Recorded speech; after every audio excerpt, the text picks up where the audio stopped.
Test. I did. Test. I'm trying to motivate y'all to come join Test. your team. Oh.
Test.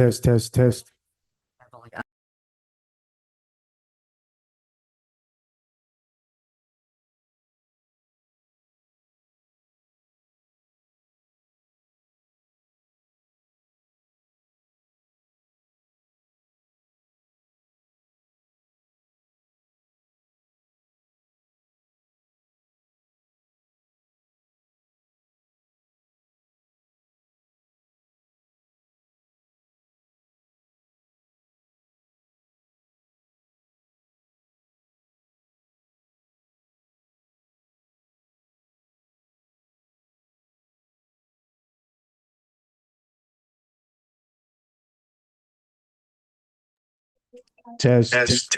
Can you hear me?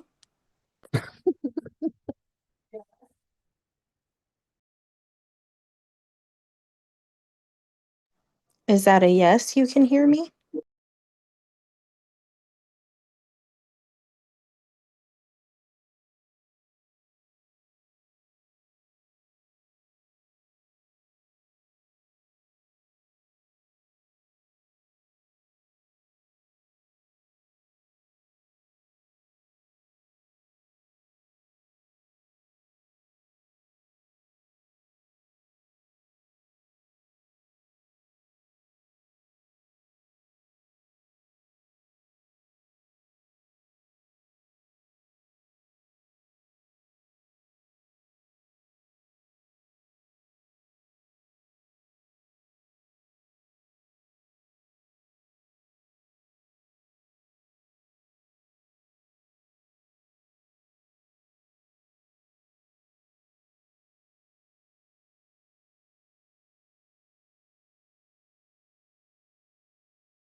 Good evening, everyone.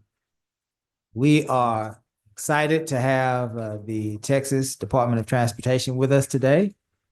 We feel honored to be a part of this great meeting, and we know that we're going to have a wonderful meeting with wonderful information being exchanged, and we believe that we will be better for it and more prepared. So thank you for being here. I will say that again officially, but I wanted to start this meeting off and making you feel welcome, because that's important to us here in Lamarck. Welcome to our city.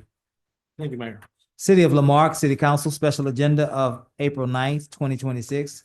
Notice is hereby given that the City Council of the City of Lamarck, Texas will conduct a special meeting on April 9th, 2026, beginning at 3 p.m. in council chambers at 1109 B Bayou Road, Lamarck, Texas, as well as via video conference hosted through Zoom.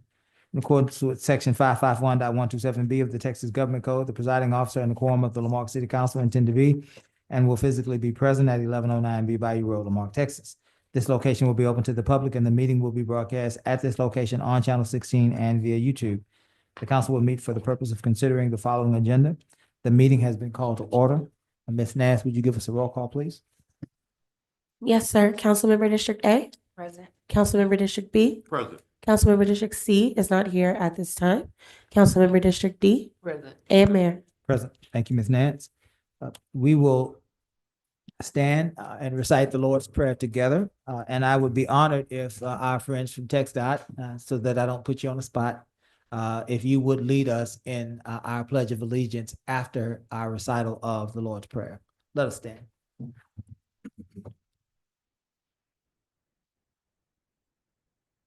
Let's pray. Our Father, Father, who art in heaven, hallowed be thy name. Thy kingdom come, thy will be done, on earth as it is in heaven. Give us this day our daily bread, and forgive us our trespasses, as we forgive those who trespass against us. And lead us not into temptation, but deliver us from evil. For thine is the kingdom, and the power, and the glory, forever and ever. Amen.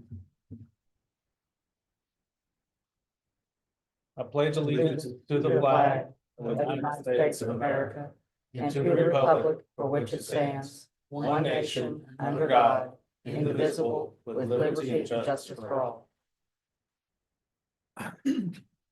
thank you, ladies and gentlemen. We are at item 4, presentations. This will be 4-1, Texas Department of Transportation project update. As we said before, we are honored to have representatives from the Texas Department of Transportation in our midst today.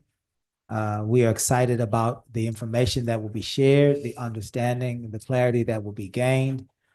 We understand that this is an endeavor for both of us, for our organization and for your agency, and it's going to be wonderful when it is completed. But we do understand that from time to time, we have to collaborate, share information, and be on the same page. So thank you again, lady and gentlemen, for being here. I will step back and please introduce yourselves, your role, so that we can become familiar with you. And then if you have one, you may proceed with a presentation. Welcome. Thank you. Thank you, Mayor. Council members, appreciate the invite. I'm glad to be here today. My name is David Lazaro. With TxDOT. I'm the Galveston area engineer for Galveston County. Here to my right, I have Mr. Danny Perez, our public information officer for TxDOT. To my left here, I have Mr. Eric Sadler with RS&H, one of our consultant CEI, construction engineering and inspection consultants who help us out on this project. Back here to my back right, I have Mr. Joe Clark, assistant area engineer for TxDOT, and Ms. Cassidy with RS&H as well. Very good. Thanks. Yes, we have prepared a presentation to present to the council team. If you have, I don't have a jump drive, but if you have an HDMI that can plug into the monitors, I can. Have you read on that? Well, if we do that, we can come on. Yeah. Not gonna work up here. Okay. Can you email it to us after? Is that okay? Yes, we can Okay. do that. I appreciate it. Is that okay? if we can- Yes, a question. Can we save it from your laptop to a jump drive? I think I might have a jump drive. Thank you. Okay, yeah. If at all possible, I believe that information is important if we can see it. Yes, ma'am, this is being recorded. And so we would definitely love for our residents to be able to go back, rewind, stop, write the information down, things of that nature.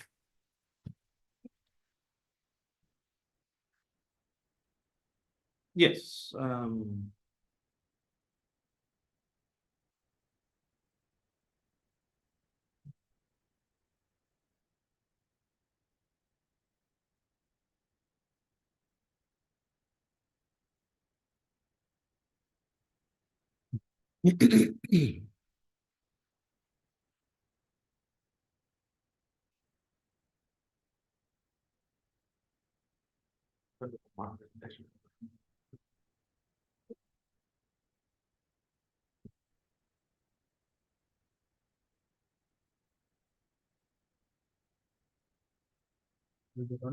it's gonna be under the Marque presentation folder.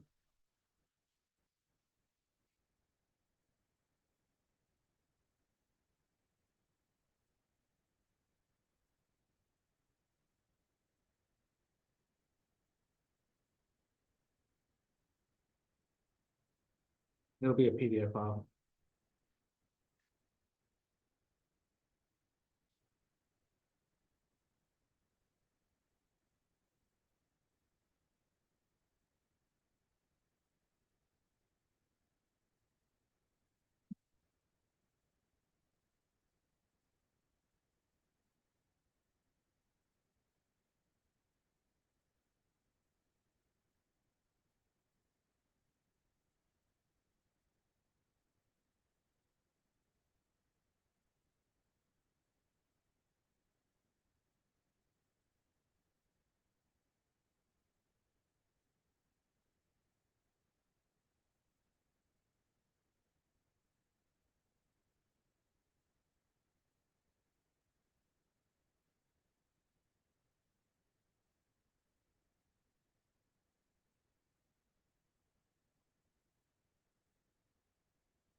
There it is. All right, Good deal.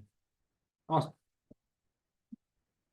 So who's going to control, will you have Yeah, to he tell can him? what control the- that. I have my presentation right here and we. Okay, and you'll tell him when to, Yes. okay, very good. All right, we'll jump into page 3. With the TxDOT message, drive like a Texan. Um, so TxDOT promotes a campaign of drive like a Texan, being kind, courteous, and safe.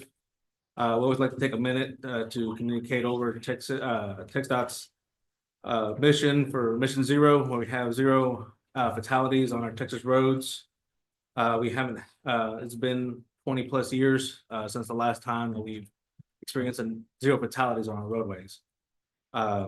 So we like to promote this. We do have a video, which is on the next page. However, I think the link will not be there for that. But basically, it still promotes our campaign for driving like a Texan. At this time, I'll turn it over to Danny for the next one. Next one. Yeah. So, 2 of our campaigns, Mayor, Microphone. I'm sorry. Thank you, thank you. So 2 of our campaigns for April we want to share with the council and with the residents of the city. 2 of our campaigns for April, we want to highlight part of our safety campaigns is work zone awareness. So we just ask folks when they're driving through a work zone to make sure, of course, we have some major work zones here within the city and of course on I-45, is we want to bring awareness to folks that are driving through these work zones. Are really important. The lane configurations change. We have speed limit changes sometimes. So folks to make sure they're paying attention, especially through work zones at night. We have different, we have equipment moving. we want to make sure folks are taking safety into consideration. So it's not just the crews that we're looking out for. It's for the safety of the motorists that are traveling through the work zones. So it's really important for folks to take that into consideration. And so we want to make sure we're reaching out to the public and the community when we use everything from social media to different working with our contractors, pushing out the information with the news media. But it's really important for folks when they're driving through a work zone, stay focused, make sure they're paying attention. And this leads us to our second campaign that we worked through in April is distracted driving. You can go to the next one. One of the things that we see that leads to a lot of crashes throughout the year is we're seeing an increase of distracted driving crashes. And so we ask folks, as you can see the individual with the phone on his face, it's a very serious situation. So April is Distracted Driving Awareness Month, and we're still seeing that increase of crashes with folks that are taking chances. They're keeping their phones in front of them. We're all busy. We want to make sure folks are putting the phones down when they're driving. And it goes back to our work zone awareness. I mean, it's kind of go kind of hand in hand. When you're driving into a work zone, people are on their phones, but we're seeing it when people are driving on the highway at any given day. I mean, and so we want folks to stay safe, make sure they're putting the phones down. You can go to the next slide. And so keep focus on the road, keep attention on the road, all distractions. So it's not just the phones. People are they're grooming, they're eating. All those things are considered distractions. So when you're on the road, stay focused. Make sure you're looking out for any kind of obstacle that may be in the roadway. Even adjusting the radio, talking to a passenger, that could be considered a distraction. So remove those distractions and stay focused when you're on the roadway. So we want safety to be a priority. So those two campaigns are very important. So we wanted to make sure we brought those to the attention to residents. And of course, if you have loved ones, family members, pass that on to your loved ones and family members. If you are one that does focus, you are one that does put the phone away, share that with your family members. Make sure you're letting them know as well. We want to see those fatality numbers come down. We see the crash data on a regular basis, and I'm sure your law enforcement folks, and you may see that as well. Those numbers are, so we just when it's a number, but a lot of time that's family. We hear from those families of loved ones, and we just want to see those numbers come down. So thank you very much, Mayor and Council. All right, next page talks about the I-45 reconstruction projects. So as everybody's aware, we've had a variety of reconstruction projects along I-45, the Gulf Freeway corridor here in Galveston County.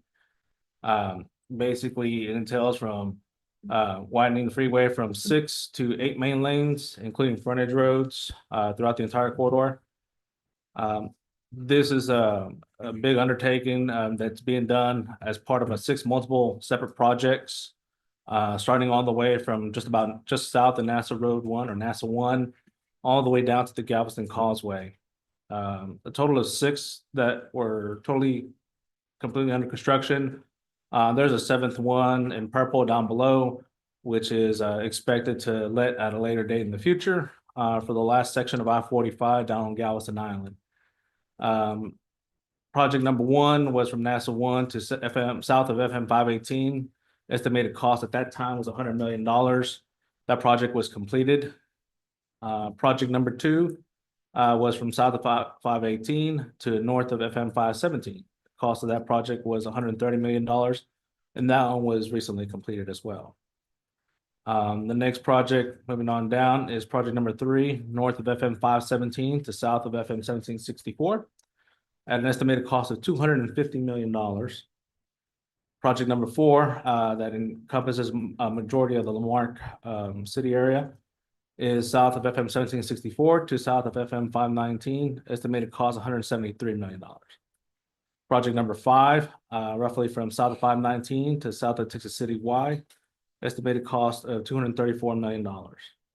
Project number 6, that takes us from south of Texas City Y to Galveston Causeway, estimated cost $114 million. So overall, combined, the I-45 Gulf Freeway corridor is incurring a total construction cost just in Galveston County alone far exceeds or just exceeds over $1 billion worth of construction that's being put into the corridor down here. Of the projects that still remain, we still have about $775 million worth of construction left, which is expected to take us through the year 2030. Through here.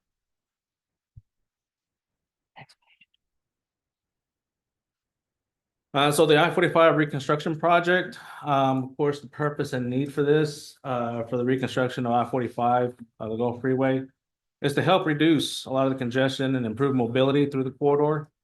On average, anywhere from 125,000 to 190,000 people move to the Houston area each year from all different parts of the country, California, Illinois, New York, things of that sort. International folks moving down here to the Houston area. It also helps improve the north and south movement in Galveston County. As you're aware, there's about 4 major corridors that we have in Galveston County that run north-south, being Highway 6, Interstate 45, State Highway 3, and State Highway 146, but I-45 is the heart of Galveston County.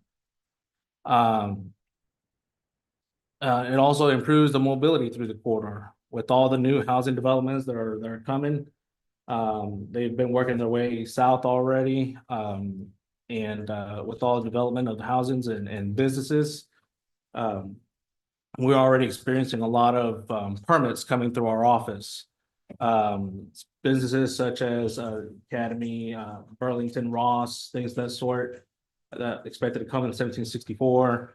The Chick-fil-A's, the AutoZones, the HEB right around Lagomar.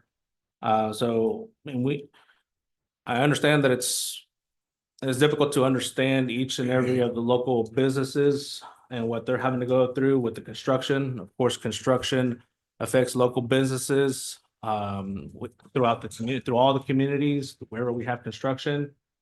It's difficult for us to understand each and every one of their cases, but we comprehend sometimes what construction can do for the community as well. Some of the benefits, though, is that it promotes development, a lot more jobs. It encourages folks to develop and create businesses.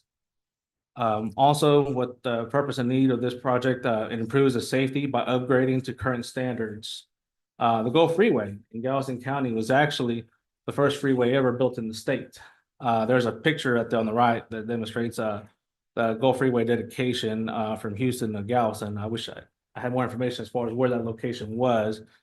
But yes, the Gulf Freeway was the first freeway built in the state back early in the late 1940s, early 1950s. We actually see part of its infrastructure today as we're going through and demoing some of these existing bridges and rebuilding the roadway. I-45 is the primary evacuation route for Galveston County.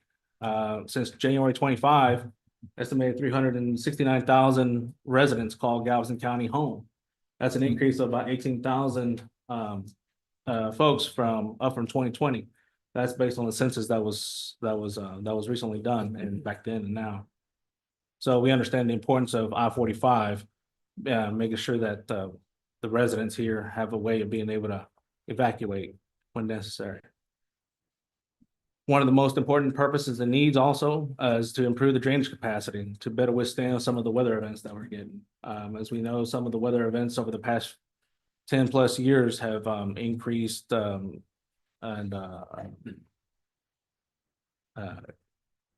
the exact word, but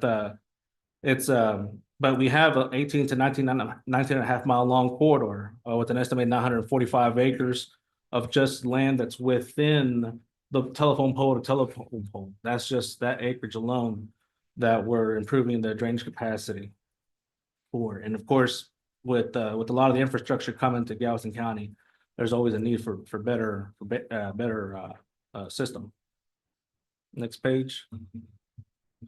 Just some project information and facts about this project.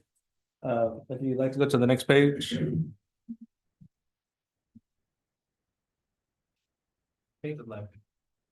There you go. So this project, the one right here on 45, and it's within the city of Marque, our reference CSJ, our construction control section job number for this project is 0500-04-105. That's how we reference to it, knowing specifically which project it relates to. It's project number 4 on the map on page 9, I believe. The limits of this is just south of FM 1764 to just north of FM 519, encompassing approximately 3.4 miles along the 45 corridor. The construction cost of this one was $173 million, or is. The scope of the work, of course, is reconstructing I-45 from a total of 6 lanes, 3 in each direction, to a total of 4 in each direction, total of 8 lanes with 2-lane frontage roads. The anticipated completion date for this project is approximately the end of 2027. So by the end of next year, we hope to see that I-45 corridor through this section be completed. Next page. Some of the project highlights will include the overpasses of some of the intersections. As many folks may remember that a lot of the crossroads, such as Holland, Boucher, Delaney, a lot of those intersections went over I-45.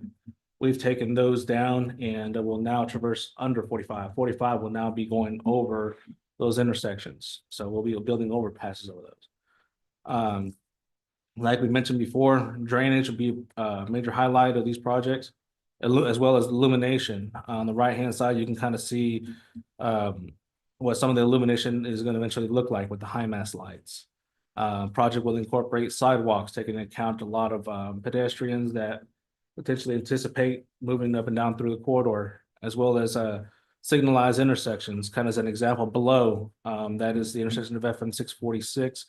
Down Lake City, we can expect that same type of intersection coming through Lamarque.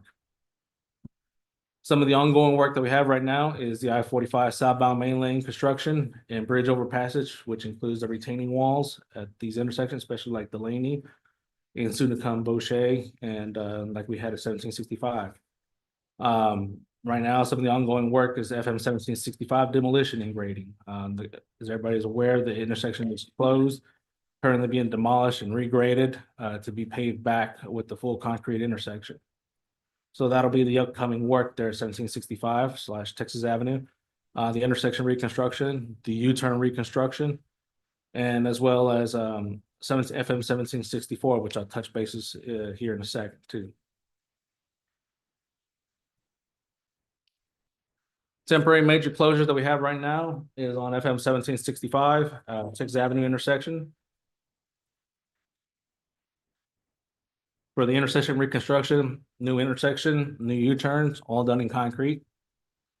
Estimated completion of the intersection, we are expecting to be completed right around June of this year. So in a couple of months. The work through there is going to be fast-tracked so we can reopen up this intersection as quickly as we can. Also, we have the Delaney Road intersection. The southbound main lane bridge overpass is currently being constructed. Right now, the contractor's been hanging the concrete girders. They're going to span over on Delaney. They've come over the past couple of days. They completed doing the concrete girders, the first couple of spans that kind of had minimal impact over to Delaney. So those 2 spans are done. There's 3 remaining, one being directly over Delaney and 2 just to the south of that.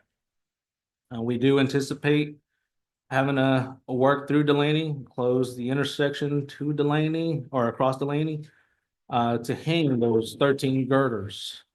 Right now, we tentatively scheduled that work for Tuesday, April 14th. That's next week at night. We expect the hours of operation to be between 9 p.m. and 5 p.m., of course, weather permitting, but would possibly maybe Wednesday night mean possibly if we can't finish Delaney on Tuesday, we may take one more night. But we expect basically the extended closure over Delaney to be just to that night, possibly 2 at the most. We've been working with our team here, making sure that notifications are sent out to the stakeholders and sharing that information with y'all, and that the information gets over to where the public can see it. Danny's been working with us on delivering that message via social media TransStar, HoustonTransStar.org, and other platforms. For this, we've understand that there were some concerns about how emergency response will be able to respond during the evening of closure of Delaney. I know while typically if we have a girder that's up in the air for the safety of everybody, we'd rather not have any cross traffic at that time. If we don't have a girder up in the air that's already been set in place, we can allow emergency vehicles to pass through if that's a time they're passing through. If we're not able to accommodate that immediate moment, we do have 1764, which is just about a mile up the road to the north. And our contractor is working on FM 1765, the south to north U-turn. They've been placing temporary materials so that emergency responders can use that portion there to gain access to both sides of 45. So you have a little bit of a detour on the north and you have a little bit slight detour on the south side to accommodate that. And like I said, we expect that to be for one night, possibly a second. And the two remaining spans 4 and 5 for Delaney, we don't anticipate having to do any closures of Delaney for those. Next page. We get into the conversation of FM 1764 and FM 2004 intersection. This is actually part of the project to the north. It's project, I believe, number 3. There will be a time that we will have to come in and reconstruct the intersection through here. We understand that it's a vital, it's the heart, if not, the heart of Lamarque through here.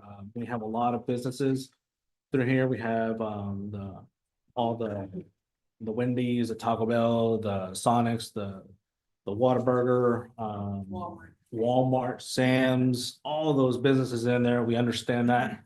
And so what we plan on doing is we're coordinating with the contractor to make sure that we start the construction of the north and south U-turns so that alleviates some of the traffic through there. So before we start anything on the intersection, to make sure to get those U-turns done so people can get to the opposite sides without the major holdups at the intersection. Since it is a vital intersection, it is a major intersection, we will phase that one in halves. So one half of the intersection will be done, and then the other half of the intersection will be done after that. At this point, we don't have an anticipated start date for that intersection. Excuse me. We're working to beginning to work on those U-turns here first before we do that. Of course, if anything changes or if anything is needing to be adjusted, we'll be sure to let everybody know. And we do have another team independent of RSNH that's helping us out with that project. Long-term closures. Currently, we don't foresee any other changes to what's currently in place. I do want to address Beauchet. I believe it's Beauchet. I'm sorry. Beauchet. Beauchet intersection. Beauchet intersection will be one of the last intersections to be constructed as part of the 105 project. Its anticipated completion date will be end of 2027, close to the end of the project. Right now, the work has been going on for the retaining walls at Delaney, and then of course 1765 working on there concurrently, and then they will move over to working on the retaining walls and the bridge structure itself at Beauchet. So they've been working on parts of the structure already, but they will continue to do so, as well as the retaining walls that'll hold up the future southbound main lanes. So that'll be one of the last ones done. Some of the common questions, community questions and concerns that we receive, we acknowledge we receive these questions quite often from the public. We like to address them as they come along. So some of the questions that we receive is, why can't the I-45 northbound entrance ramp north of Delaney be opened up? Right there, that's the one in the photo at the top is the ramp that's specifically being called about. You drive through there, it looks nice and clean and looks like it's ready to be opened. And the question is, why can't we open it? You know, it'll commuters say, you know, they have to go right now. They have to go north, almost all the way to Bucky's, just to be able to get on the freeway, or you know, or do kind of like what I do is take Century over to 1764 and then make a left to get on 1764 that connects to 45. Some of the concerns, if you see in the image below, is the visibility concerns. So even though the ramp looks complete, elongated, but as you approach the main lanes, because of the traffic configuration right now, there's concerns with visibility. You have the barrier there that splits the frontage road and the main lanes. And some folks, especially like in maybe cars, might not be able to see over that barrier, or vice versa. And we want to make sure that people are able to merge on safely, which brings us to the next merging distance. As you can kind of see from the photo below, there's not much of a merging distance there. If you get on the ramp, you're basically immediately placed into the lane of traffic. So that can cause potential accidents coming from the northbound traffic coming from the south. The difference in traffic speeds, you know, speeds on the frontage roads are typically 45. People on the main lanes should be driving 55, but of course, we've known them to be driving perhaps a little bit faster than that. And also at this point, as you come over 1764, those lanes take a slight jog over to the right. So it's not truly straight. It actually takes a little jog that kind of pushes you more into that on-ramp there. So another reason why we don't open it up. We have thought of potential solutions. Folks have asked us, you know, like, hey, why don't you just open it up and try it out? Though we'd love to try to open it up, but we just feel that it wouldn't be correct in doing so the safety. And if you open it up, driver expectation is it'll remain open, and then possibly having to take it away back from the public. We know there'll be some folks that'll be upset. Closing the right lane on the northbound main lanes. In doing so, we'll narrow I-45 down 2 lanes for at least a quarter to a half mile, just to try to give the on-ramp traffic emerging distance. Plus, people coming from the south would have to merge over into the middle lane. With as much traffic as I-45 has, we didn't believe that to be reasonable to do so. So right now, the solution that we have right now is to maybe finish the southbound main lane lanes and bridge and overpass over 1764 to be able to possibly switch that traffic over.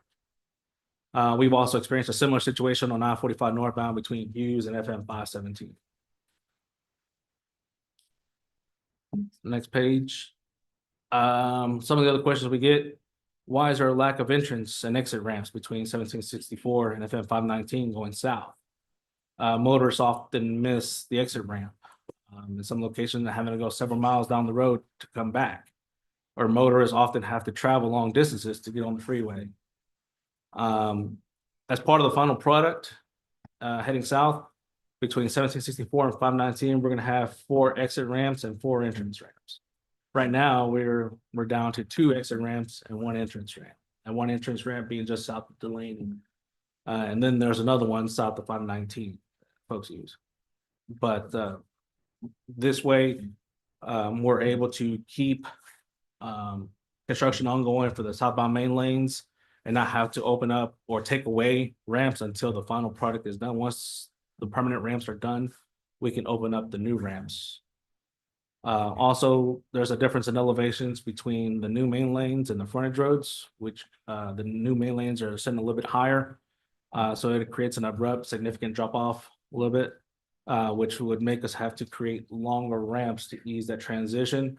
In doing so, it just creates more phases or more steps in the work, you know, thus extending the duration of the construction sometimes.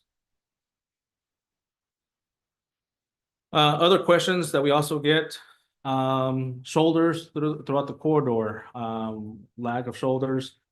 We have been looking at this project through the course of construction. And we have put shoulders in areas where we've been able to make them work. We've avoided taking shoulders in other areas such as South 519 for the time being, for as long as we possibly can to help with the motorists who get stranded or needing to pull over, things of that sort. Due to the right-of-way constraints that we have through there. And some of these locations, we're not able to place shoulders because of the right-of-way constraints.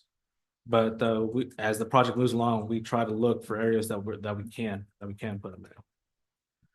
Cleanliness and housekeeping. We understand that the construction, with construction, there comes a lot of dirt turnover on dirt work, rebar, things of that sort, trash piles, things of that. We will be directing, we've come up with a plan that we will be directing with our contractor. We wanted to go back to the basics as far as start with the crews, making sure the crews pick up after themselves, that they're not throwing their lunch trash on the ground. That accumulates into other things. All right, and so the first step that we're gonna do is making sure that we do our own housekeeping first with our workers. From there, we'll ask to perhaps start on the north end of the project, start cleaning up in sections. You know, as we get through through the project, clean up in sections, make our way down south. And as we finish our way down south, start back up again up north and work our way south again. And try to maintain the project. Speeders, we get a lot of complaints about speeding through the corridor. We do have posted speeds of 55 miles an hour. It is a construction zone. Traffic fines do double when workers are present. So we do have posted speeds of 55. We try to emphasize it by putting the markers on the pavement itself so that people miss a sign. Hopefully they can see it on the ground. I know a lot of folks, when they say we know the posted speed is 55, but what it actually feels like is people doing 80, 85, things of that sort.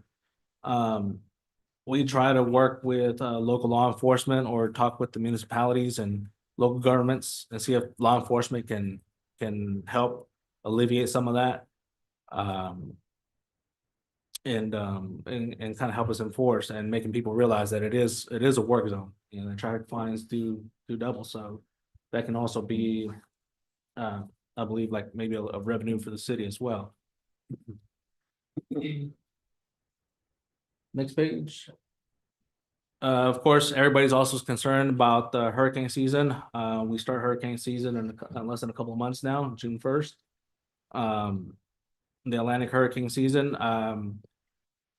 We work with our contractor and local governments on hurricane preparations. Our contractors are fully aware that if there is a storm in the Gulf, that we will begin to cease operations. And depending on how the forecast looks, if the storm's heading our way, we make anticipations of what we need to do. So typically, right before, like 3 days before storm landfall, no closures absolutely would be allowed on the freeway. Typically 5 to 7 days out, they're paying close attention to what's going to do. 5 days out, they start preparing, mobilizing smaller equipment, anchoring down some of the larger equipment, and getting the job sites cleaned up, making sure the drainage inlets and everything are opened up, and for any heavy rains that we may get. And then at 3 days, we no longer allow closures. If there's any mandatory evacuations that are done before that, we'll work with our contractors and the local governments too to avoid that any closures beyond that point as well, to allow people to leave the area. I believe I think that was most of what I had. Danny, I didn't know if there's anything else you want to add. But... Next slide. These are some of our resources for closures. Our Houston TransStar towers, where we post our closures, so we have all of our any closures related to state roadways are posted at Houston TransStar. You can also go to TxDOT, we put our closures as well. That's throughout the state of Texas. So Houston TransStar can be mostly for the region, for the local closures. And then TxDOT, we posted local closures there as well, so folks can find the closures on both sites, but if they're traveling outside of the Houston area, they can find closures on TxDOT. We're also all of our social media feeds are gonna be TxDOT Houston, so that's gonna be Facebook, X, Twitter, Instagram.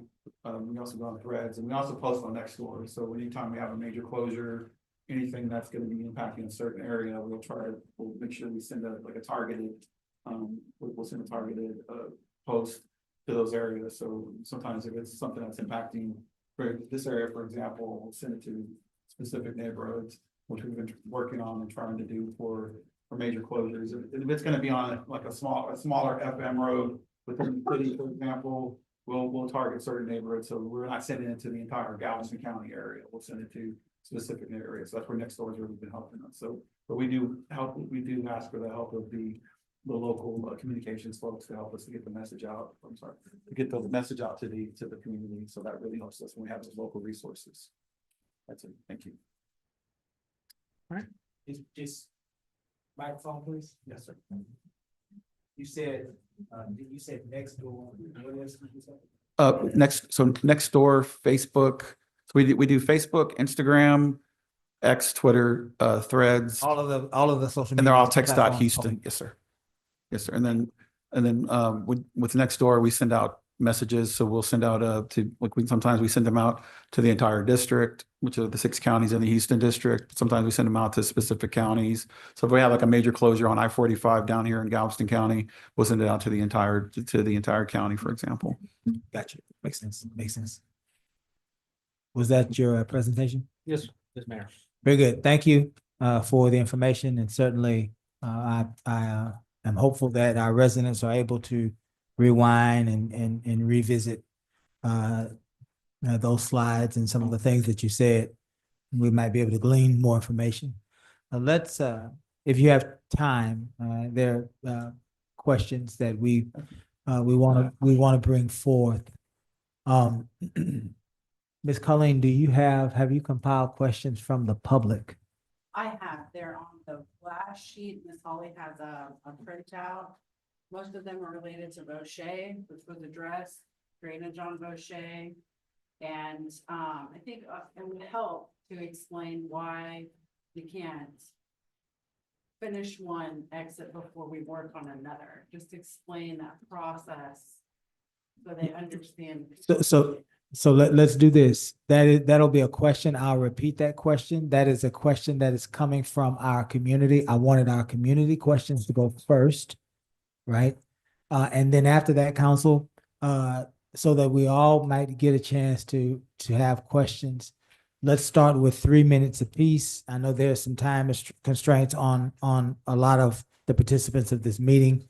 We will answer the first question from the public. Council, we will get 3 minutes apiece, see where we are on time wise, and see how we might be able to navigate a little more from this experience. The question again, Ms. Colleen, first question always comes from the community. It was. They want to understand why we can't finish one exit before we start construction on the net. Okay, let's put 3 minutes on the clock, or 3 minutes, Madam Timekeeper, so that we can make sure that we're getting as many questions as possible. Did you understand the question? Why can't we? The question was, why can't we open a drive-through underneath the underpass while we close the other? Why do they all have to be closed, all of the drive-throughs under the overpass at the same time? Is that the intersection or ramps? So for example, the 1764, why can't we complete 1764 before we move on to Main Street, which is further south, right? So I know it's because the project is broken up into multiple segments. Right. I think 3 minutes. people understand. Ms. Hollis? Start with 3 minutes. So a very high level description of how each project segment has led to a construction piece, and then the overall oversight of that is you, right? So they want to understand how it works. Why are all the intersections closed at once, basically? Could you So- microphone, sir, please? Thank you. Okay, so like you were saying, and like we were talking about earlier in the presentation, that the 45 corridor is composed of several different projects. There's 4 currently active right now. So each of them is an independent project. It just so happens that on all 4 projects, it happens to be the same contractor, right? So that's actually a somewhat of a benefit to the construction project, that you have one contractor working on multiple projects in the area. Having separate contractors, there'll be a lot more coordination. There'd be a lot of back and forth on whose priority takes over which priority, things of that sort. So in being able to work with one contractor, we've been able to sit down, look together, and find out what areas would make sense to close, as far as what exit ramps to keep open, what entrance ramps to, or exit ramps to keep open and close, same things with the entrance ramps. We try to strategically place them throughout the corridor. As I was mentioning earlier, there is elevation differences between the main lanes and the frontage roads. So we try to strategically less inconvenience to the public, in that if we're able to set up a ramp, whether it be an entrance or exit in one location, and being able to hold that ramp for as long as we possibly can without having to keep switching back and forth, that's less inconvenience to the public. They know that they know where that ramp is until we're able to finish the permanent ones. Of course, as the permanent ones are made available, we try to open those, but considering some of the safety factors, such as the one north of Delaney, such as the one north of Hughes Road, things like that. So the idea is consistency lends itself to safety. And so the thought is that the contractors in TxDOT would rather ensure our safety at the cost sometimes of our convenience. Would that be fair to say?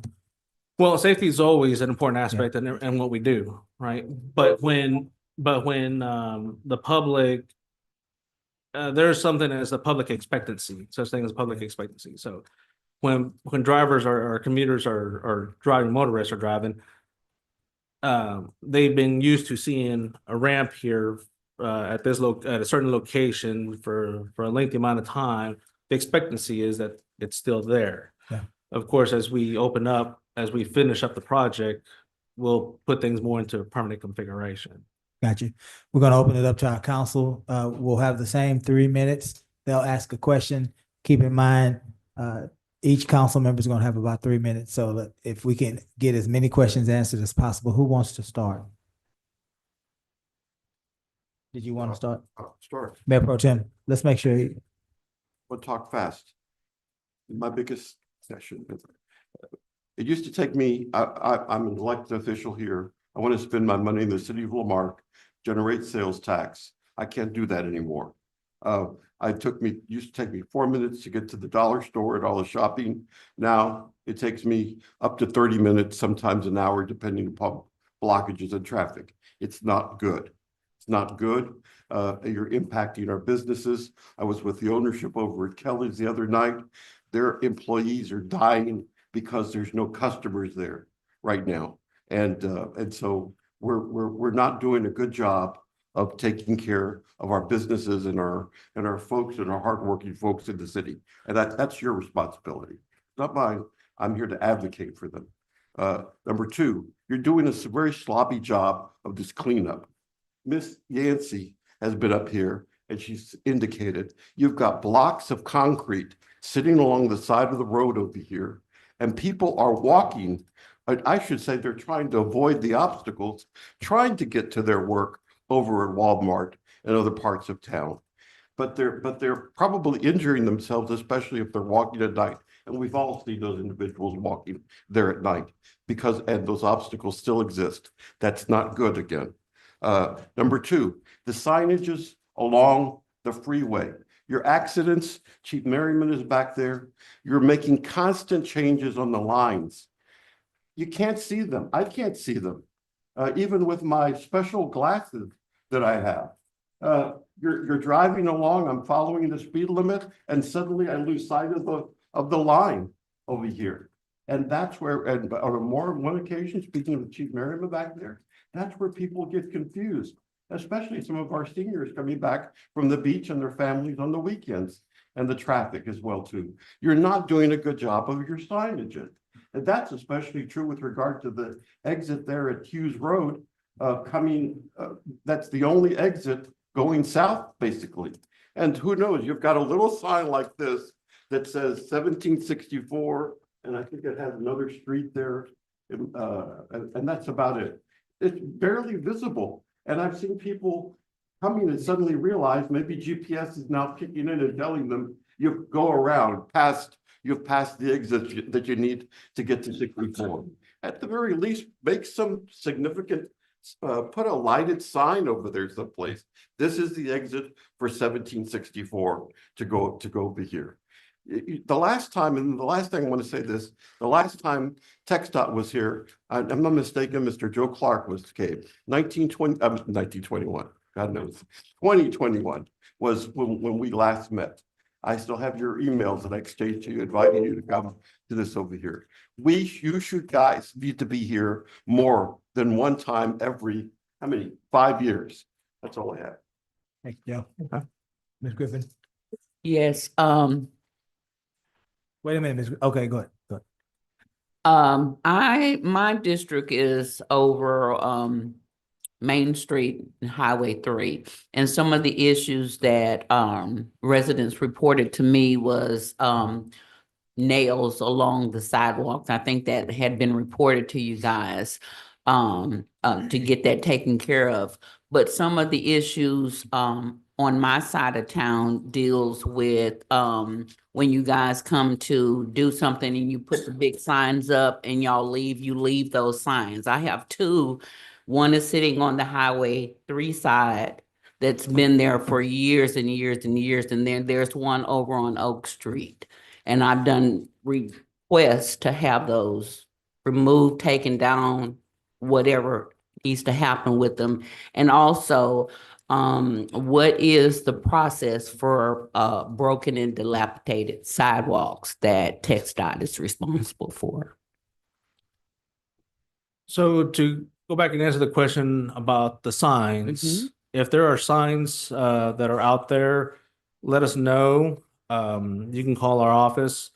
Some of these, as part of our construction project, it's part of our standards to include signs, whether it be a road closed ahead or road work ahead or in road work ahead, things of that sort. Sometimes when the project is completed, some of these signs, because they've been out there for a lengthy amount of time, get forgotten or not aware of where these signs were all initially placed. So those can be easily removed. In reference to sidewalks, if there's broken sidewalks and whatnot, you can also call our office and let us know. We have maintenance teams. We might not be able to get to it immediately right away. Our maintenance crews do have basically a list of everything that they're needing to address. And typically whenever we get those, we'll put those to the list and address them and basically in the order that they came in.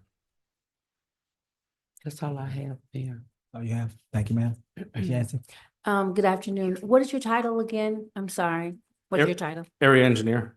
Area engineer. Area Yes. engineer. Okay. I know we've talked before. Yes. That debris that we talked about, that's at 3801 McKinney Extension. It's still there at that church. I just texted them just now. It's still there. I don't think that you're taking our city seriously.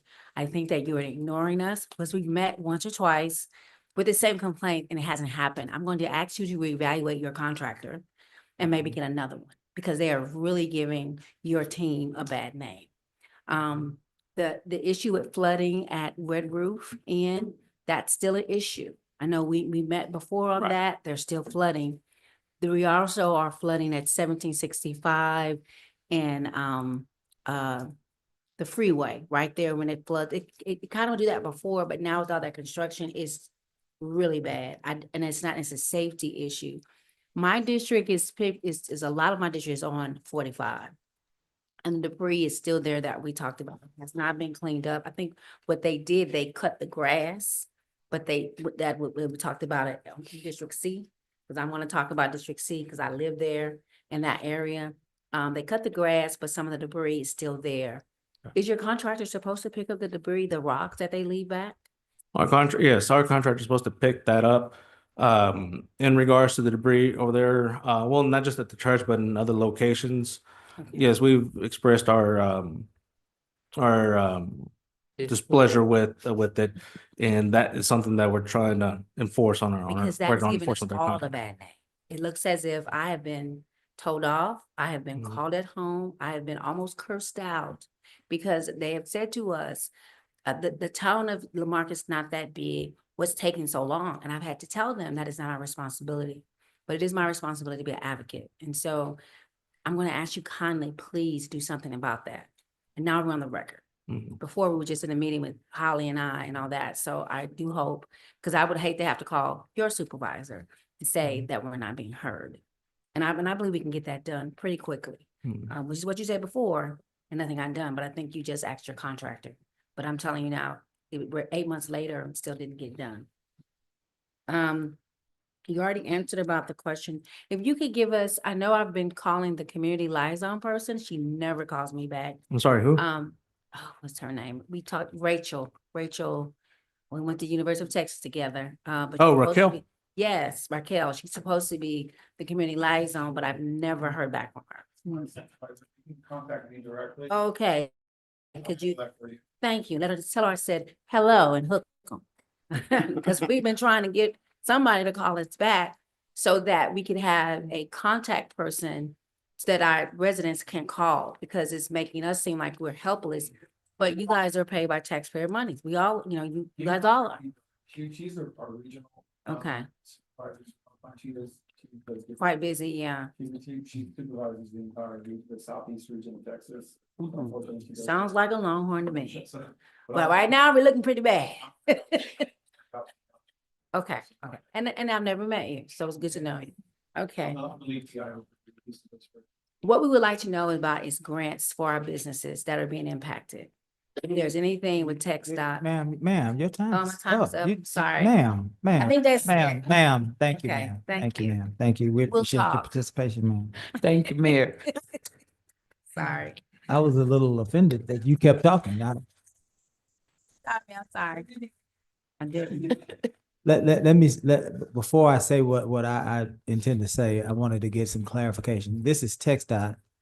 I see 4 TxDOT, but then the gentleman to my right is a consultant.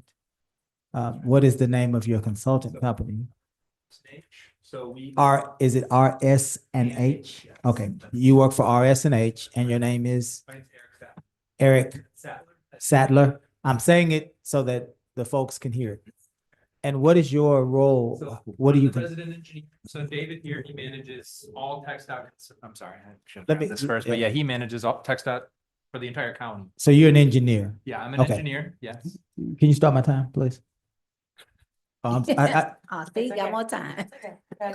No, I was getting clarification Okay. on who's who.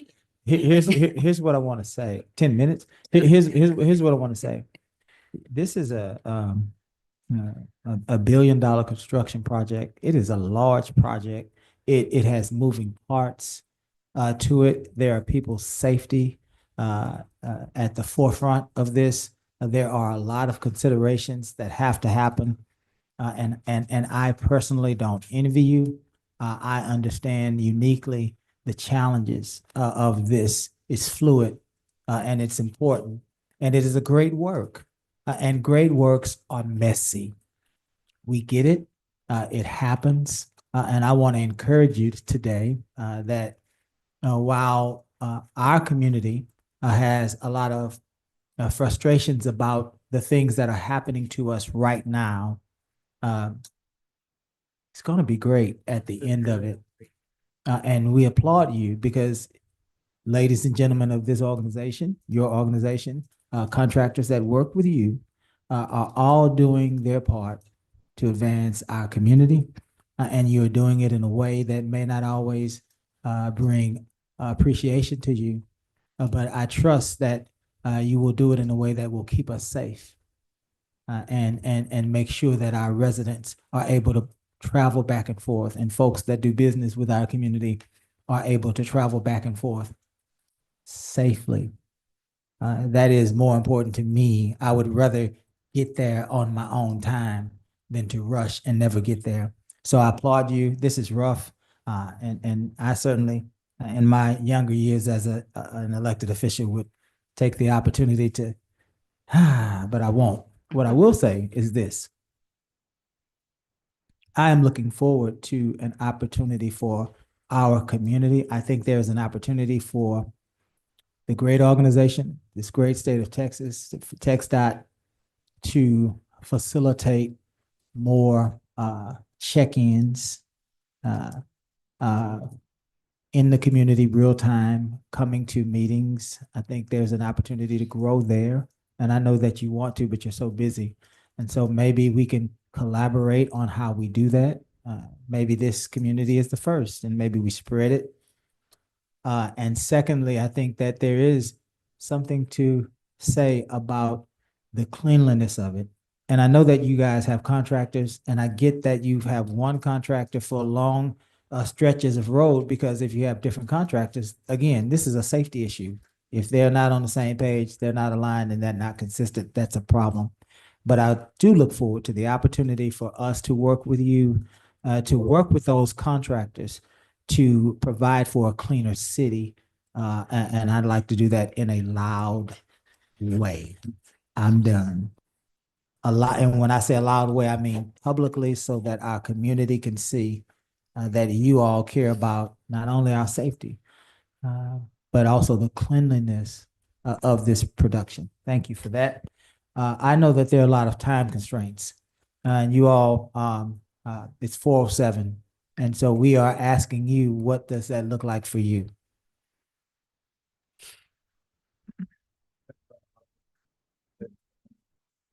Very good. My friend Joe I'm sure has more questions. And our friend Mr. Lowry is not here, and so that would have been 3 more minutes. I would like to, without objection, give Joe at least 2 of them. If somebody else wants one on this side, you Mayor. get Ms. Yancey? I want to ask about the. Mayor, Want another one? he did send us. He did send one. some Very good. information. Let's get a question for Mr. Lowry. And we'll get a question for Mr. Lowry. We'll get if you don't mind, a minute and a half from Mr. Compion and Ms. Yancey, and then we'll wrap this portion up. Thank you for your patience. Thank you. Mr. Lowry, Councilman Lowry has raised concerns about the curb work down Main Street, which is not, it's a TxDOT project. It was a sidewalk expansion. It was a grant. We're very, very thankful for it, but there are some safety concerns about the grade. So the sidewalks are much, much higher than the curb. And so it's unsafe. And then also it's caused some flooding that was not there before. So he just wanted to kind of express that, get an update about that. He's also asked about a sign at Mac McGaffey Highland Bayou Park, which is right off of I-45. The Parks Board has asked about this in the past. Mr. Lowry has asked about this in the past. We understand that no new signs can be installed in your right of way until the project is complete. And so maybe just give us a high estimate of when they can put a sign up for Mac McGaffey. He was a legend in our town, and we want to honor him at our signature park in Lamar. And we just kind of wonder when we could start, bidding for that process. And those are the 2 concerns from Mr. Lowry. Can I do a point of? Yes, ma'am. It was for both parks, not just Mac McGaffey. We wanted to highlight, and I'm just saying this, if you guys decide to do something different, it was both parks. It was Mahan and Mac McGaffey. So they're in that same area. Right. Yeah. Yes. Okay. Thank you. Does that Thank you, clear? Ms. Griffin. Yeah. So I believe this is the first I'm hearing on the sign, but, Okay. if the city wanted to have some, signs being put up, weekly communications, with folks in our traffic section, in traffic engineering, that deals specifically, with these type of. Okay, Reach out to me, I'll give you the contact. perfect, thank you. Very Okay, good. and then the Main Street sidewalk. Mike, Mark was here last time. I said this very clearly. I, for one, am not going to let Lamarck be treated as a second-class city versus the work that's being done in League City and Dickinson. So I'm seeing the quality of the work that's being done up there. And then I come back and I compare it with the stuff that's going on here. When I see very nice dark metal traffic lights that are going on at the intersections. And the first time I see just a stainless, not a stainless steel, just one that's not similar, then you're going to hear about it. I will make it very clear. I will refuse to be treated as a second-class city over here on this side. And second of all, the quality of the work, the cleanup. When you guys leave, please go down Lake Road to I-45 and take a look at that mess that's right there on the right-hand side, right next to the McDonald's over there. It is an embarrassment to this city. I was going to get a group of 70 and 80-year-olds, my uncle with the Knights of Columbus, and I were discussing it yesterday, to go out there and do that ourselves, and then make sure that I call my friends from Channel 13 to say, TxDOT is not doing our job, so we as old timers are going to do it for them. Do a better job. Thank you, Mayor Pro Tem. Ms. Jansen.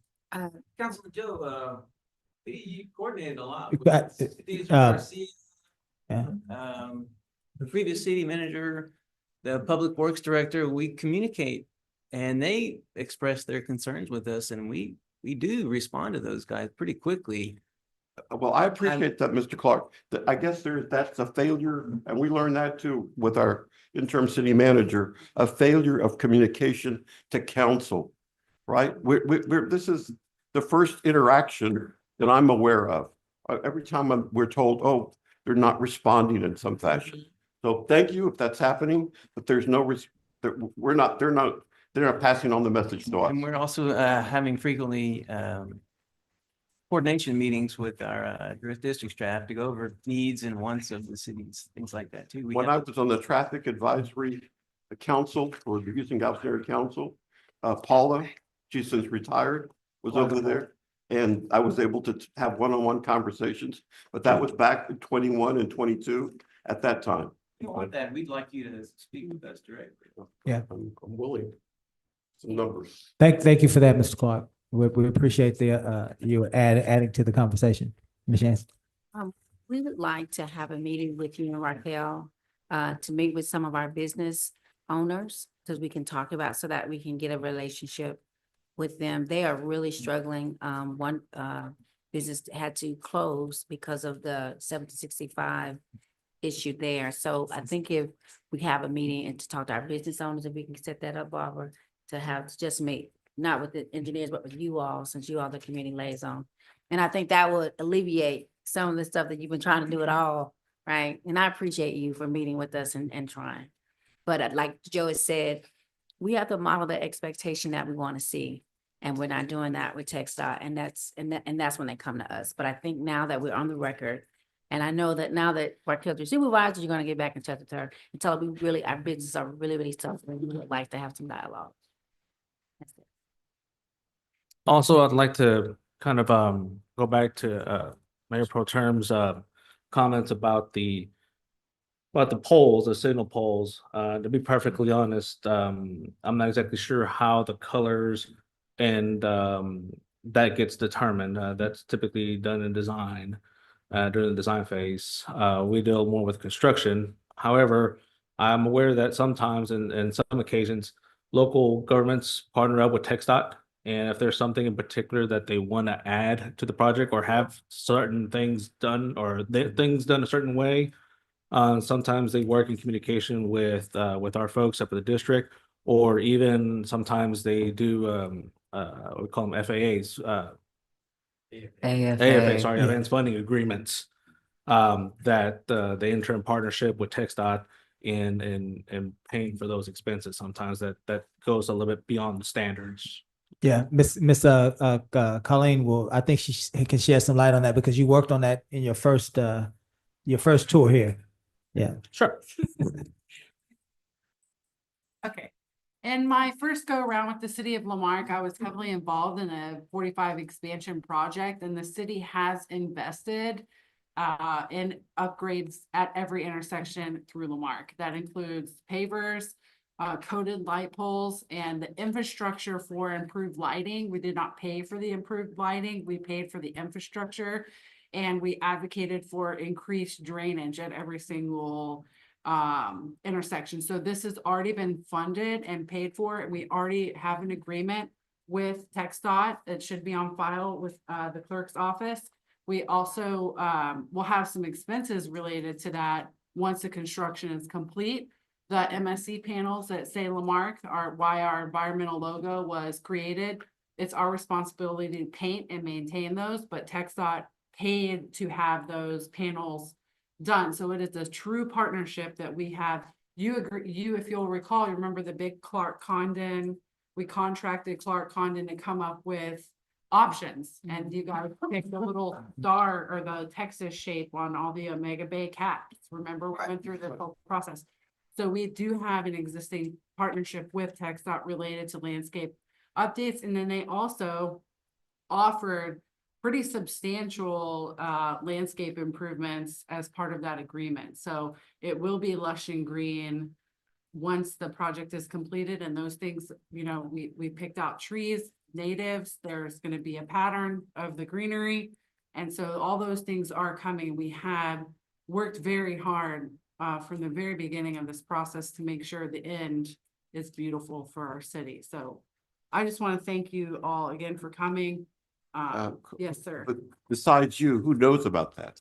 It's in all, well. That's because it's the first time I'm hearing about it. Well, no, sir. The, it was all approved by council. Yeah, previous councils. Yeah, Yeah.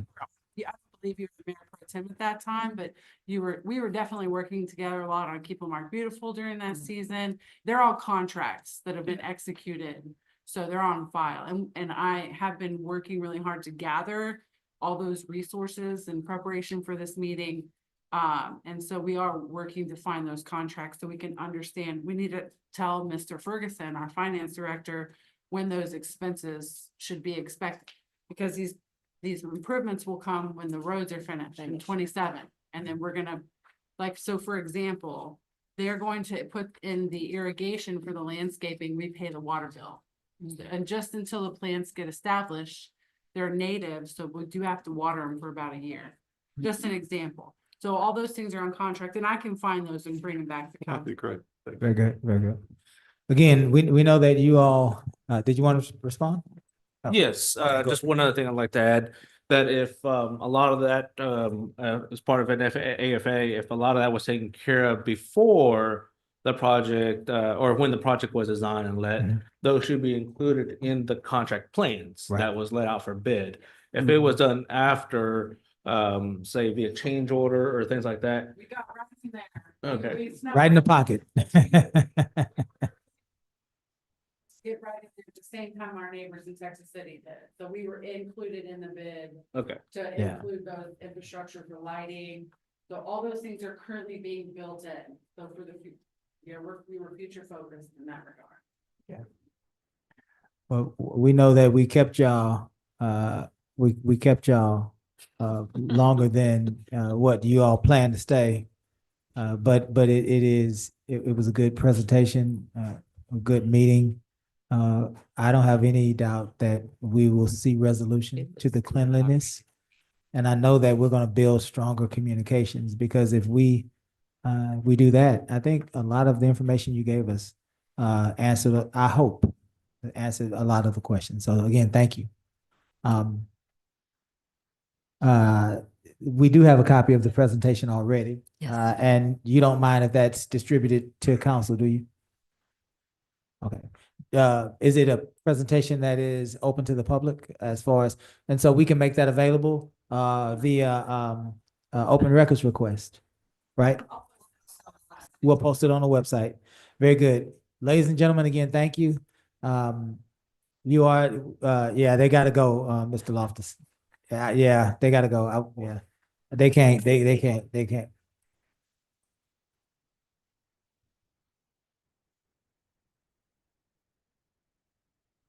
If I let you ask the question and Ms. Pennington, Mr. Pennington, everybody's gonna. Thank you, Jim, ladies and gentlemen. You can ask us the question.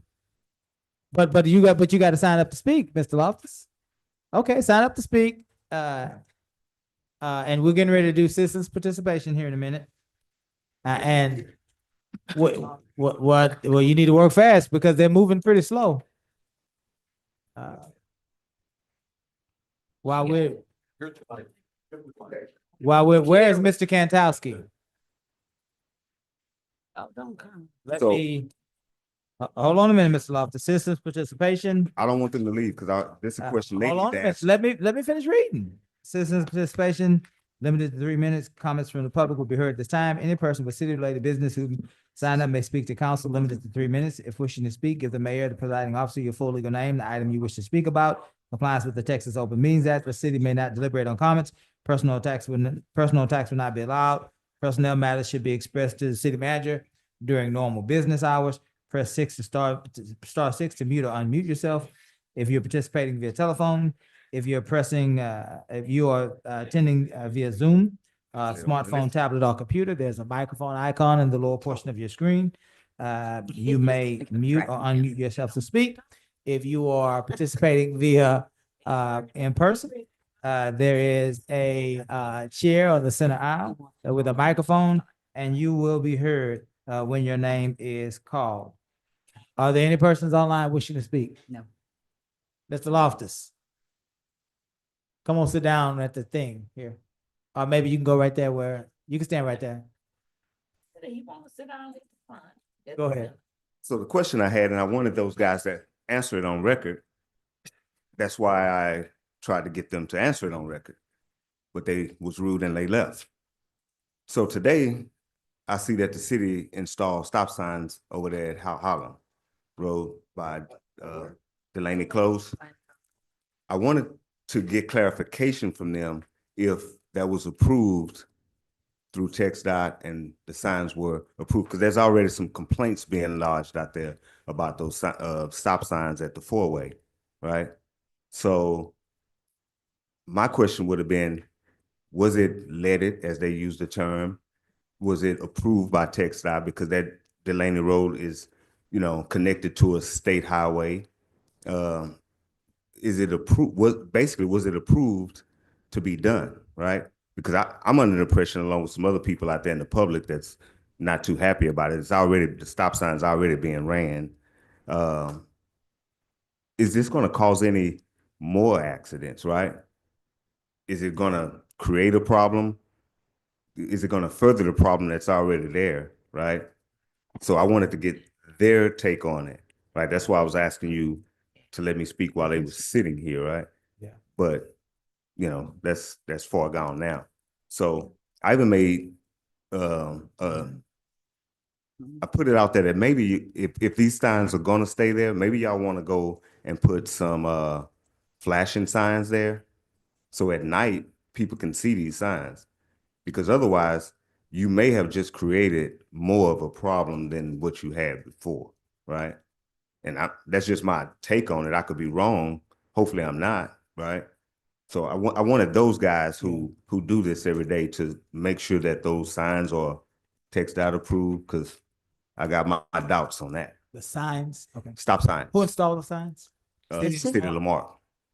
I got some apprehensions about it, but Okay. Well, I'm just one person. Got you. Thank you. We can't respond to what you said, but we got some information from you. One more time, Mr. Brandon Kantowski. He left. We are now at new business, item 6. Items presented to council for discussion and possible action. 6.1, Texas Department of Transportation projects collaborating with the Texas Department of Transportation to review the construction timelines, project scope, progress, and collaboration needs of various projects within the city of Lamarck. I will entertain a motion if there is any. Doesn't sound like there will be, but I believe this was placed on the agenda in case just in case. And so we don't have no pressure to act on this at all. Hearing council say nothing, let's move now to, there are no items for executive session. There are no items to be taken after executive session. That's 7 and 8. Let's move now to requests and announcements from council. Let's start with Ms. Griffin. I'm gonna save mine for our next council. Next council meeting. I yield my time. Very good. Ms. Yancey, Have fun at Bayou Fest. have fun at Bayou Fest. What's copy on? You're fine? I will clean up. The cleanup. We're gonna got, he Oh, got got it. it. Okay, so let's be mindful that Saturday is a big day for us in the community for several reasons. There are two district wide cleanups that will happen Saturday at about 8 in the morning. There are two cleanup teams that are prepared to clean District D, Councilwoman Tanya Griffin. And she has been promoting this. I believe the city has promoted as well. You can look on our Facebook page to get information for District D's cleanup. You don't have to live in District D. You can simply come and volunteer. District A has a cleanup, Councilwoman Kimberly Yancey, on the same day, I believe at the same time. And that information is on our Facebook page as well. You can get that information. Again, you don't have to live in A. If you desire to participate and to volunteer. Alongside that, there will be a citywide cleanup happening. Is it at City Hall, Rashad? Where is it? West side. The west side. The West Side Public Works Building, that is on 1765. And what's that, ma'am? And Garrett, 17th, Farm to Market Road, 1765, and Garrett Street, the Public Works Building on the west side of town. We will have our spring cleanup. You may be able to bring your items for disposal free of charge, depending upon what they are. Again, access the Facebook page to ensure that you are complying. Also on Saturday, there is our annual Bayou Fest celebration, BTR Cajun Throwdown. We have partnered with BTR, which is a nonprofit organization, to do Bayou Fest in the spring. This is the first event in the spring with BTR, and we anticipate a wonderful, wonderful time. It will begin Friday night and run through Saturday at Mac McGaffey Highland Bayou Park. And if you are interested in this, also on our Facebook page, you will find more information. Was that everything the city? Very good. Lastly, Ms. Holly, I don't know if Mr. Loftus had a question for the TxDOT group about that stop sign and whether or not it was approved by TxDOT. I believe there may be some issues of safety that he's trying to suggest we might need to take a look at. Do you believe you might be able to get an answer to that question? I can answer it now, sir. You can answer it. Go ahead. Yes, sir. That's a city road that is not under TxDOT jurisdiction. Those stop signs were requested by the city council and they were installed today. And they are installed according to the MUTCD Manual of Uniform Traffic Control Devices, and they were installed appropriately.